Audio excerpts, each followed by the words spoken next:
मुरादाबाद की सड़कों पर ट्रैफिक का आतंक। जी हाँ, हालात ऐसे कि लोग घंटों घंटों तक जाम में फंसे रहने को मजबूर। मुरादाबाद के डबल फाटक क्षेत्र संभल चौराहे पर रोजाना ट्रैफिक का दबाव इतना बढ़ चुका है कि सुबह निकलने वाला व्यक्ति शाम तक घर लौटने की उम्मीद लगाए बैठा रहता है। रोड के दोनों ओर वाहनों की भारी भरकम लाइनें। ऐसा महसूस होता है जैसे सड़क नहीं एक पार्किंग जोन बन गया हो। मुरादाबाद का ये संभल चौराहा नहीं बल्कि जाम का चौराहा बन गया है। यही नहीं, स्थानीय लोगों का यहाँ तक कहना है कि मुरादाबाद में अवैध ई रिक्शा ज्यादा चल रही हैं। एक ही नंबर से चार ई रिक्शाएं चल रही हैं और ई रिक्शा को चलाने वाले नौजवान अपने साथ लोहे की रॉड लेकर चलते हैं। ट्रैफिक को लेकर जरा सी बात पर कहा सुनी हुई नहीं कि ई रिक्शा चालक लोहे की रॉड निकालकर मारपीट पर उतारू हो जाते हैं, जिससे व्यापारी लोगों में भी भारी रोष देखने को मिला है। सभी व्यापारी और बाजार लगाने वाले लोग ई रिक्शा चालकों से बहुत परेशान हैं। आखिर क्यों ट्रैफिक पुलिस ई रिक्शा चालकों की तलाशी नहीं लेती है? इतना सब होने के बावजूद किसी तरह का कोई चालान ट्रैफिक पुलिस द्वारा नहीं किया जाता है। आए दिन जाम की स्थिति बनने के कारण मारपीट भी होती रहती है, लेकिन इसमें सवाल ट्रैफिक पुलिस पर भी उठता है। आखिर ट्रैफिक पुलिस ट्रैफिक को नियंत्रित क्यों नहीं कर पा रही है? वैसे तो सरकार सड़क सुरक्षा के अभियान चलाती रहती है और लोगों को जागरूक भी करती है, लेकिन जमीनी स्तर पर हालात कुछ और ही है। जहां ट्रैफिक नियम सिर्फ नारे में ही नजर आते हैं, तो कहीं ना कहीं ट्रैफिक पुलिस की भी जिम्मेदारी बनती है कि आखिर इतना ट्रैफिक लग जाता है तो ट्रैफिक पुलिस उस समय कहां होती है, या फिर खड़ी हुई मूर्ख दर्शक बनी देखती रहती है। सबसे बड़ी परेशानी ये कि जाम का कोई समय नहीं है। कभी ऑफिस टाइम में, कभी बाजार के पास, तो कभी किसी स्टैंड के पास अचानक से सड़कें थम जाती हैं, लोगों की रफ्तार को जैसे किसी ने ब्रेक लगा दिया हो। ई रिक्शा की संख्या इतनी ज्यादा बढ़ गई है कि जिधर नजर घुमाओ सिर्फ ई रिक्शा नजर आएंगी। स्थानीय लोगों का कहना है कि ट्रैफिक बढ़ने की वजह से रोजमर्रा की जिंदगी बेहाल हो चुकी है। स्कूल जाने वाले बच्चे, ऑफिस जाने वाले लोग, यहाँ तक कि मरीज भी सब जाम में फंसे रहने को मजबूर है। मुरादाबाद की सड़कें इन दिनों ट्रैफिक से कर्राह रही हैं, जहां मुरादाबाद की कम और रामपुर, बिजनौर और अमरोहा की ई रिक्शाएं ज्यादा हैं। ई रिक्शा की भरमार इतनी ज्यादा हो गई है कि इसकी भी कोई चेकिंग नहीं करता है। आखिर दूसरे जिले की ई रिक्शा यहाँ कैसे चल रही हैं? रिक्शा वालों को दबंगई इतनी ज्यादा बढ़ गई है कि उनके लिए ट्रैफिक नियम तो कोई मायने ही नहीं रखते हैं। कोई भी रिक्शा वाला बीच सड़क पर कहीं भी सवारी उतार देता है, लेकिन किसी तरह का कोई भी व्यवस्था यहाँ नहीं है। मानो सब अपनी मर्जी के मालिक बने बैठे हों।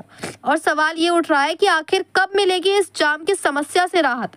अब देखना यह है कि ट्रैफिक पुलिस इस बढ़ते ट्रैफिक दबाव को कम करने के लिए क्या ठोस कदम उठाता है, या फिर यूं ही ये ई रिक्शा चालक अपनी दबंगई दिखाते रहेंगे, क्योंकि जनता बदलाव चाहती है।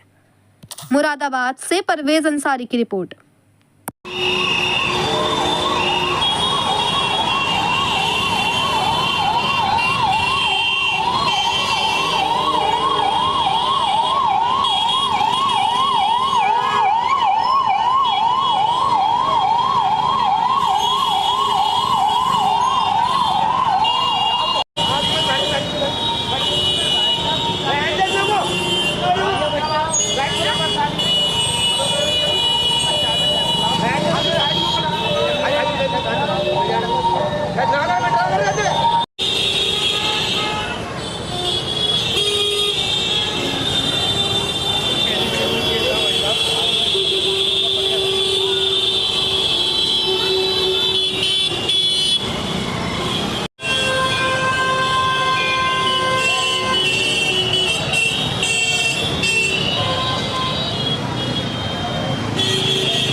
ये भाई साहब, क्या नाम है आपका? मेरा सुरेश श्रीवास्तव। सर जी, आप कहाँ पर खड़े हुए हैं? मैं संभल चौराहे पे खड़ा हूँ। क्या देखा है यार यहाँ पे? यहाँ पे क्या देखा जाता है? यहाँ सिर्फ जाम की स्थिति के अलावा कुछ नहीं देखा जाता। यहाँ पे पैदल चलने वाले भी दुश्वार है। यहाँ गाड़ी रिक्शा तो छोड़िए, ई रिक्शा वालों ने ऐसा जाम लगा रखा है कि बेहद ज़्यादा। किसी भी तरह आप मुड़ के देखेंगे ना तो हर जगह सिर्फ जाम ही नज़र आएगा, सिर्फ ई रिक्शा। ये नहीं मालूम ई रिक्शा यहाँ पे कितने आ गए और कहाँ से कहाँ के चल रहे हैं।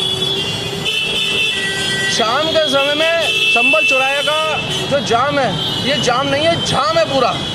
ये हर किसी को जाम कर देता है, पैदल वालों को भी या गाड़ी रिक्शा वालों को। जो 5 मिनट का रास्ता है वो कम से कम 1 से 1.5 घंटा लग जाता है करौली की साइड जाने के लिए। अब ये बताइए ई रिक्शा यहाँ पे कितने अलाउ हुए हैं? ओवरलोड ई रिक्शा कर रखा है यहाँ, लेकिन हमारा शासन प्रशासन कुछ इस पर ध्यान नहीं दे रहा। अभी देखा जाए यहाँ पे ए रिक्शा की जाम यहाँ पर नुक्कड़ है, आने जाने वालों को बहुत ज़्यादा परेशानी का सामना करना पड़ता भाई है। आने जाने वालों का इस टाइम तो आप देखें चारों तरफ जाम ही जाम है, लेकिन ई रिक्शा वालों की एक कमी हो रहा है, अगर इनसे कोई अगर कोई कुछ कहता है तो उससे बदतमीजी करते हैं। और गाड़ी में से रोड है, लोहे की रोडें लग रखी हैं, जो नौजवान लड़के हैं जो 15 साल से लेकर 25 साल तक के लड़के हैं वो गाड़ी के अंदर रोडें लेके चलते हैं।